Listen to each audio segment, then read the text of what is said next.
बीते दिनों पहलगाम में आतंकी हमला हुआ जिसमें 28 लोगों की जान चली गई।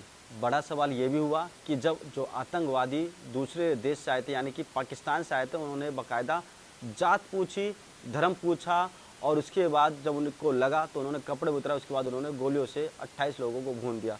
ऐसे में लगातार विरोध चल रहा है देश में कि जितने पाकिस्तानी हैं उनको बाहर भेजा जाए और केंद्र सरकार ने एडवाइजरी भी जारी की कि जो पाकिस्तानी लोग भारत में रह रहे हैं उनको वापस पाकिस्तान भेजा जाएगा। मगर अब सवाल ये भी खड़ा हो रहा है कि सीमा हैदर, जो कि बीते साल पाकिस्तान से अपने 4 बच्चों के साथ ग्रेटर नोएडा के रबुपुरा रह रही थी, वो पाकिस्तान जाएगी या नहीं जाएगी, क्योंकि उसके पास ना वीज़ा है, ना पासपोर्ट है, कोई वैध लाइसेंस नहीं है। ऐसे में लगातार हम देख रहे थे जो गीता भाटी है रबुपुरा कि वो लगातार इसका विरोध कर रही थी कि चाहे सीमा हैदर हो चाहे कोई भी हो, देश का जो कानून है सबके लिए समान होना चाहिए।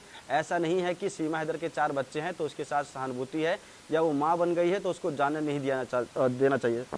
भाटी जी, लगातार देखिए एक दुखद हादसा हुआ, पहलगाम में आतंकियों ने हमला किया, 28 लोगों की उसमें जान चली गई, उसमें धर्म पूछा, गोली मार दी गई, देश में विरोध चल रहा है और एक ही गुस्सा फूट रहा है कि पाकिस्तान का खात्मा करो। ऐसे में ये भी सवाल उठ रहा है कि जो लोग पाकिस्तान से भारत में रह रहे थे उनको भी वापस भेजा जा रहा है और कुछ लोग जा भी रहे हैं। ऐसे में सीमा हैदर अभी भी भारत रह रही है, बच्चे की बात कर रही है, तबीयत खराब की बात कर रही है और वकील साहब कह रहे हैं कि काफ़ी क्रिटिकल हालत है।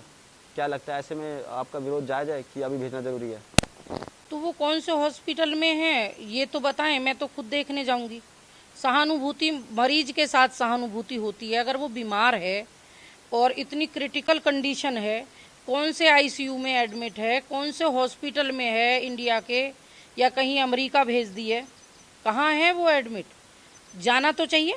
स्वाभाविक है, हमारे यहाँ बीमार है, पाकिस्तानी महिला है, हम मांग कर रहे हैं कि उसे पाकिस्तान भेजा जाए और वो इतनी बीमार है तो हम भी देखने जाएं। हमारे साथ साथ और बहुत लोग देखने जाएंगे, फल लेके जाएंगे, जूस लेके जाएंगे, लेकिन बताएं तो सही किस हॉस्पिटल में, कौन से हॉस्पिटल में एडमिट है, कहाँ बच्चा पैदा हुआ था, कौन से हॉस्पिटल में पैदा हुआ था, कहाँ से वो लेके आए, कब आए। हमने तो जो देखा है वो हमें देख के भरोसा नहीं हो पाया। भाई देखो, हमारे यहाँ तो ये मैं मानती हूँ कि बच्चे जब होते हैं महिला को तो इतनी पेन और इतनी प्रॉब्लम्स होती हैं कि वो 1 से सवा महीना उस महिला को सही होने में, अपने रिकवर करने में लग जाती नॉर्मल।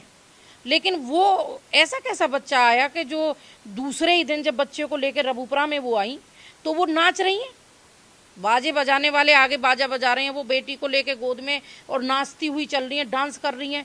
इतनी ताकत एक 40 साल की महिला में, चाहे वो 35 की बनती हो, मैं तो ये कहूँ वो 16 साल की हो, लेकिन क्या इतनी एनर्जी हो सकती है?